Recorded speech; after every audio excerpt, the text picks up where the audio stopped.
warahmatullahi wabarakatuh anak-anak. Selamat pagi. Gimana kabarnya hari ini? Oke. Sebutkan teman-temannya yang gak hadir ya, Ibu akan absen kalian. Oke, di sini Ibu akan menjelaskan apa contoh zat tunggal. Nah, yang pertama itu ada air murni. Kenapa sih air murni itu termasuk dari zat tunggal? Karena kan zat murni itu kan satu jenis dan komposisinya tetap sama. Jadinya air murni itu kan mengalir dari pegunungan asli. Jadinya air murni itu tidak bisa dirubah, ataupun bisa saja penguapannya itu kita bisa melihatnya tapi dengan bantuan kimia. Contoh yang kedua itu ada emas. Emas itu kan murni, tidak bisa dirubah karena bentuknya itu padat, berkilau, bercair. Jadinya ketika kita menjadikan dia emas itu kita akan mencairkannya dulu terus menjadi padat. Itu kan tidak ada perubahan. Jadinya zat tunggal itu emas, satu jenis. Nah, yang ketiga itu ada garam dapur. Garam dapur itu kan diambil dari laut. Jadinya komposisinya itu bakal tetap sama, nggak bisa dibedakan. Jadinya komposisinya itu tetap utuh menjadi garam. Akan menjelaskan zat campuran. Zat campuran itu kan terbagi menjadi dua, yaitu zat homogen dan zat heterogen. Nah, di sini yang dimaksud dengan zat homogen itu adalah larutan. Kenapa? Karena penyusunnya tercampur secara sempurna, tapi kita tidak bisa membedakannya. Contohnya itu air gula. Semisalkan nih, ada air, dimasukkan gula.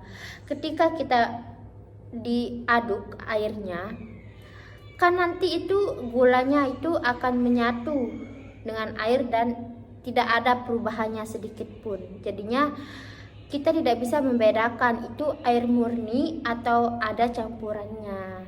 Jadinya itu yang dimaksud dengan campuran homogen, yaitu zat heterogen, di mana zat penyusunnya tidak tercampur sempurna. Jadinya kita bisa membedakan dia secara visual. Contohnya itu air dimasukkan garam.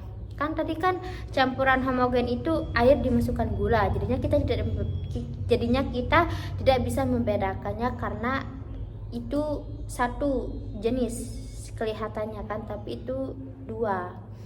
Nah, di sini kita bisa membedakan zat homogen itu semisalkan nih ada air dimasukkan pasir. Jelas tahu kan itu ada perbedaannya. Nah, yang kedua itu kupi gubuk. Kenapa kupi gubuk? Karena setelah kita membuat kopi, nanti setelah kopinya habis itu kan ada sisanya. Jadinya itu kita bisa membedakan. Dia tidak tercampur rata, jadinya kita bisa membedakannya. Oke. Nah, di sini Ibu akan kasih kalian kegiatan atau tugas. Kalian bisa menjawab mana yang benar. Tadi kan Ibu sudah menjelaskan nih apa perbedaan zat tunggal dan zat campuran dan apa saja contohnya. Jadinya di sini kalian bisa menentukan mana yang dimaksud dengan zat tunggal dan mana yang dimaksud dengan zat campuran. Oke, Ibu akan bagikan. Nah, selanjutnya kita akan bahas bahasa Indonesia. Pembahasannya itu adalah kompetisi dasar dan indikator pencapaian kompetisi. Nah, kompetisi dasar dalam bahasa Indonesia adalah kemampuan siswa pada mata pembelajaran bahasa Indonesia setelah melalui proses pembelajaran tertentu.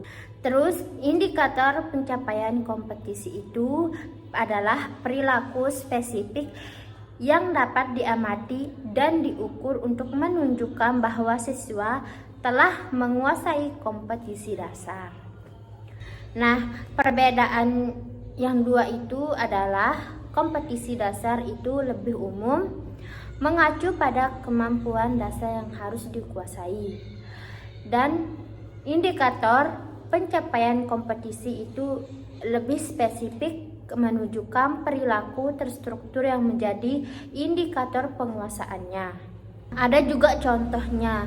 Contoh kompetisi dasar itu memahami struktur dan kaidah teks eksplanasi namanya ya. Ada juga contoh indikator pencapaian kompetisi itu. Yang pertama, siswa dapat menyebutkan struktur teks eksplanasi dengan benar.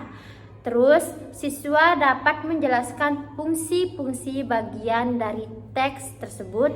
Yang ketiga, siswa dapat mengidentifikasi kaidah bahasa yang digunakan dalam teks tersebut. Nah, di sini Ibu akan kasih kalian soal. Kalian mengamati isi teksnya ya, dan kalian akan dipilihkan jawaban yang benar dan yang salah. Jadinya kalian harus menjawabnya dengan yang benar, oke? Karena Ibu tadi sudah menjelaskan sedikit ya. Lebih tepatnya itu penjelasan singkat saja, oke? Sekarang Ibu akan bagikan ini ya, LKPD-nya. Tolong kalian bagikan ke teman-temannya juga.